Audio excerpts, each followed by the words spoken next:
Before she was attending to her retail clerk duties at Melville's General Shop in the faux world of Stranger Things, believe it or not, she was a part-time thief who stole thousands of dollars worth of merchandise at an upscale Beverly Hills store, around $5,000 to be exact. Despite being such a huge turning point in her career in 2001, it seems as if today no one really discusses that time in history when Winona Ryder got busted for stealing from a Saks Fifth store. The publicized media trial would last about a week before she'd be acquitted on a burglary charge. With Stranger Things being such a hot topic in today's world of entertainment, we're left wondering how exactly Will Byers' mama not only got away with such a crime, but was able to utilize the incident in order to work in her favor. If you didn't know Winona Ryder in the 80s or 90s, then you're probably more familiar with her work playing the role of Joyce Byers on Netflix phenomena Stranger Things. Often seen scattering around letters of the alphabet bedazzled in Christmas lights using the DIY wall decor to communicate with her son while he's somewhere lollygagging in the Upside Down. The role has awarded Winona with many accolades, praises, as well as achievements all around the world, with the show itself cultivating one of the largest followings TV has ever seen. But what you probably didn't know was the unfortunate events that Winona endured before her booming rise to popularity. During her Girl Interrupted days, it seemed as though Winona took her role as Susanna Key a little too literally, because Johnny Depp's ex was caught red-handed with a large bag full of merchandise. Luxury items ranging from around $5,000 to $6,000, unfolding on a random Wednesday around 7 p.m. at Saks Fifth Avenue. The store's surveillance footage came in clutch when they captured Miss Rough Ryder stuffing articles of clothing into a large bag that she'd brought inside of the store. Red flag number 1. Once the store's security was alerted and on standby, they stopped her before she was able to leave the premises and confronted her about the items she had taken. In the bag was a Marc Jacobs cashmere sweater worth around $760, hair accessories, several pairs of cashmere socks, and a whole lotta. It was evident by this point that the woman was caught with crumbs around her mouth and couldn't claim to have not taken the cookies from the cookie jar. Once news broke, fans couldn't believe what they were hearing, but it was apparent that Winona had been the one caught on that surveillance video in Saks Fifth Avenue in Beverly Hills, with a large bag full of luxury items on that Wednesday.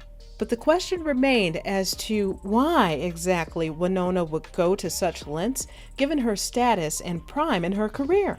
The incident resulted in a 6-day trial that had been broadcasted for everyone to see, and Winona would later be found guilty of grand theft and vandalism, but acquitted on the burglary charge. She was sentenced to 3 years probation, 480 hours of community service, and was fined thousands of dollars. But fortunately for her, did not spend any time in jail.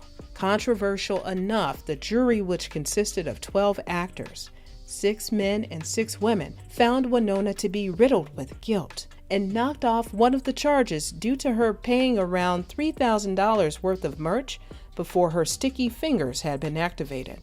The entire ordeal took about 2 days to deliberate, and although the jury sympathized with Winona, the public, on the other hand, wasn't too fond of the punishment, which to them seemed like a slap on the wrist.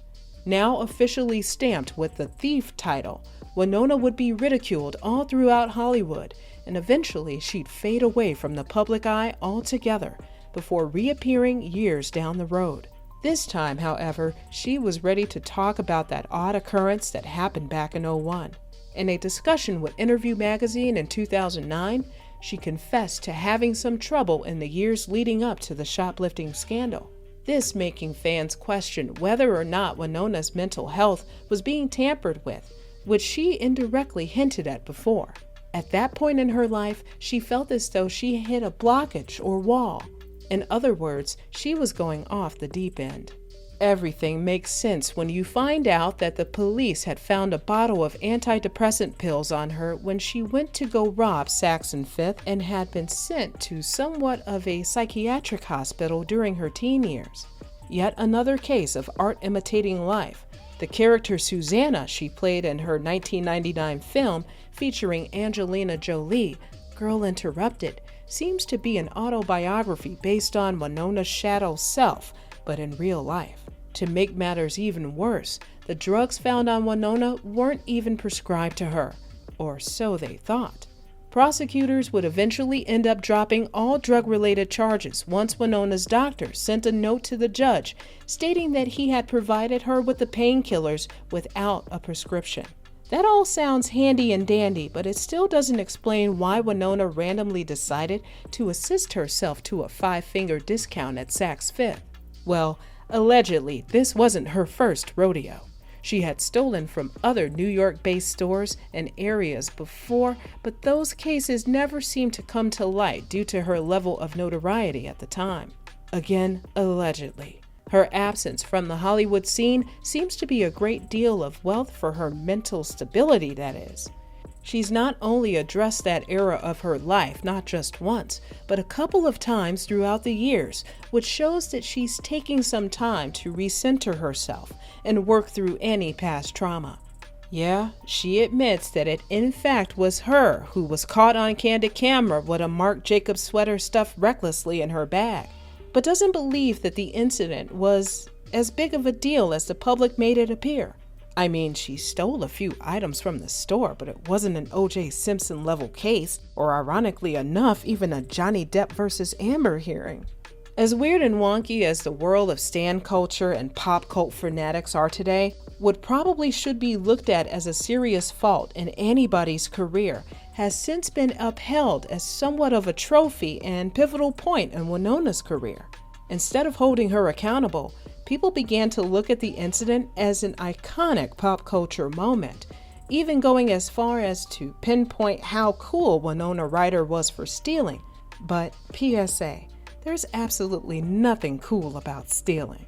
Winona will own up to her mistakes and doesn't regret any of it. Wildly enough, she even refers to her shoplifting antics as the best thing that could have possibly ever happened to her.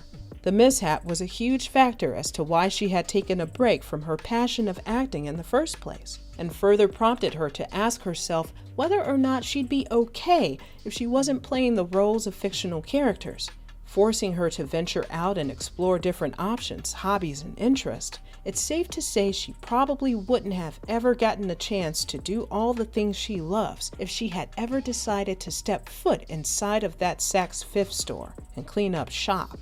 Acting is all she's ever really known, and she thanks the whole ordeal for slowing down her life, taking the time to reassess who she was as a person.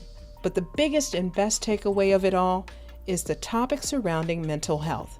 Okay, so maybe Winona Ryder did steal all that stuff 20 years ago? But if she hadn't, we would have never gotten a chance to see her as Joyce Byers, and honestly, I don't know about you guys, but I don't think the role would be the same if someone else were to play the role of Officer Hopkins' sidekick, and I'm not talking 11. Now, if you'll excuse me, I have some catching up to do on Stranger Things Season 4. She went from stealing cashmere Marc Jacobs sweaters to being the face of Marc Jacobs campaigns. Now that is what I call a comeback. Do you think Winona's shoplifting crusade harmed or helped her career? Do you believe her punishment fit the crime? And do you agree with her saying it wasn't that huge of a deal for it to be so pop culture worthy? Let us know your thoughts and opinions down below in the comments, and stay tuned for more true celebrity stories.